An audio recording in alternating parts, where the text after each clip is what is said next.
এবং জিনার নাম পাকে আপনার ইন্ডিয়ার জমিনেও ইমামবাড়া শরীফ বর্ধমান জেলার আনকোনাতে জিনার নাম পাকের উপরে ইমামবাড়া শরীফ প্রতিষ্ঠিত হয়েছে। সেই ইমামবাড়া শরীফ প্রতিষ্ঠিত হওয়ার পিছনে অনেক অনেক কথা। ওই ইমামবাড়া পাক যখন তৈরি হলো, কি নামকরণ করা হবে, কি নামকরণ করা হবে? ছোট হুজুর পাক কেবলা ও কাবা ওনার পাক জবান থেকে আমি শুনেছি।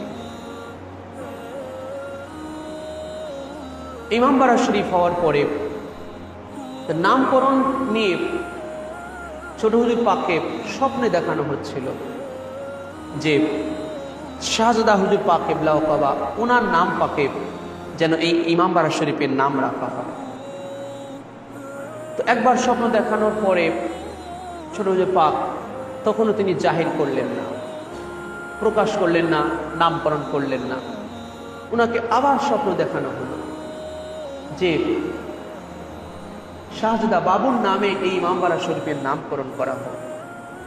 দ্বিতীয়বারও যখন স্বপ্নে দেখানো হলো, সেইবারেও তিনি নামকরণ করলেন না, উনি চুপ হয়ে রইলেন। এরপরে আবার ওনাকে স্বপ্নে দেখানো হলো। এই বারংবার ওনাকে স্বপ্ন দেখানো হচ্ছে যে ওনার নাম পাকে এই ইমামবাড়া শরীফের নামকরণ করা হবে। তো প্রথমে উনি কেন করলেন না? এটা ছোট হুজুর পাকের একটা বিনয়িতা ছিল আর ওনার একটা বুজুর্গিয়া ছিল। এটা কেন তিনি এতটা মাহজুব, তিনি এতটা নিজেকে লুকিয়ে রাখেন যে আজও উনি যে আসলে কে আছেন ছোট হুজুর পাক কেবলা ও কাবা, সেটা আজও আমাদের অন্তর আড়ালেই রয়ে গেল, আমাদের অজান্তেই রয়ে গেল। ওনাকে আজও আমরা এতটুকু চিনতে পারি নাই। জেনে রাখবেন উনি কে আছেন ভাই, উনি যে কে আছেন আমার আকা ও মাওলা ছোট হুজুর পাক কেবলা ও কাবা, সেটা যদি কেউ জানতো তাহলে ওনার কদমে নিজেকে একদম চিরতরে উৎসর্গ করে দিত যে উনি কে আছেন। কিন্তু উনি নিজেকে এতটুকু কাউকে বুঝতে দেন না, নিজেকে এতটা পুশিদা রাখেন, লুকিয়ে রাখেন, মাহজুব রাখেন। তো এই কারণে অনেক হয়তো ভাবতে পারে যে ইমামবাড়া শরীফ করে উনি ওনার নিজের বেটার নামে নামকরণ করলেন।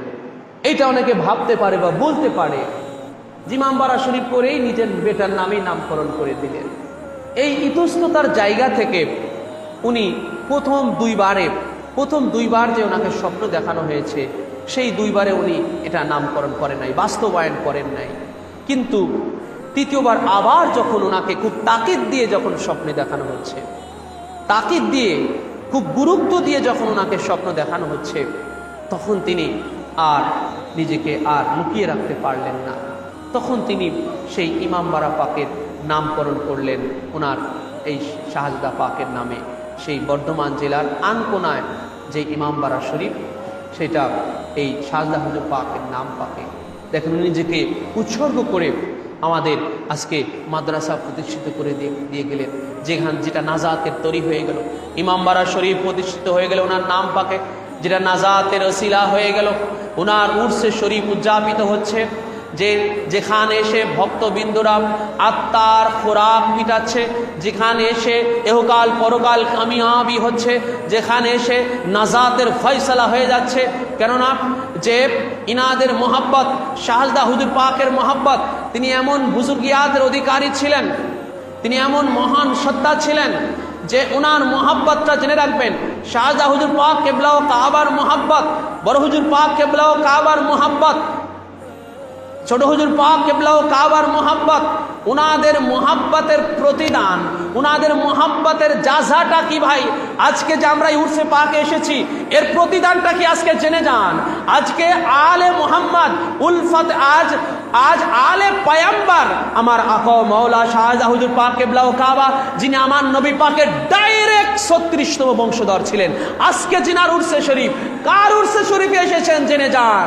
যিনি নবী পাক সাল্লাল্লাহু আলাইহি ইসলামের সরাসরি 36তম জানশীন বংশধর, মাওলাই কায়নাত পাকের যিনি 35তম বংশধর, যিনি শাহেনশা বাগদাদ হুজুরে গৌসুল আজম দস্তগীর আবু মুহাম্মদ মহিউদ্দিন শেখ আব্দুল কাদের জিলানী আল হাসানী আল হুসাইনী আলা জাদ্দিন আবিয়ানা আলাইহিস সালাতু ওয়াস সালাম পাকের যিনি 23তম বংশধর ছিলেন, 23তম বংশধর ছিলেন, যেই বংশে গৌসে পাকের গৌসিয়াত পরিচালিত হচ্ছে, গৌসে পাকের মহা দায়িত্ব গৌসিয়াত পরিচালিত হচ্ছে, সেই খানদানে, সেই বংশে, যেই ঘরে গৌসে পাকের গৌসিয়াত, যেই বংশে গৌসে পাকের গৌসিয়াত, সেই ঘরে, সেই বংশে, সেই বংশেরই 23তম বংশধর গৌসে পাকের আজকে শাহজাদা হুজুর পাক কিবলা ও কাবা, জিনার মোহাব্বত আমাদেরকে কোথায় নিয়ে যাবে জেনে রাখবেন। এটা আমি নই, এটা আপনিও নন, আমার আকা মাওলা পীর মুর্শিদ পাক আমাদেরকে এই খুশখবরি, আমাদেরকে এই সুসংবাদ প্রদান করেছেন।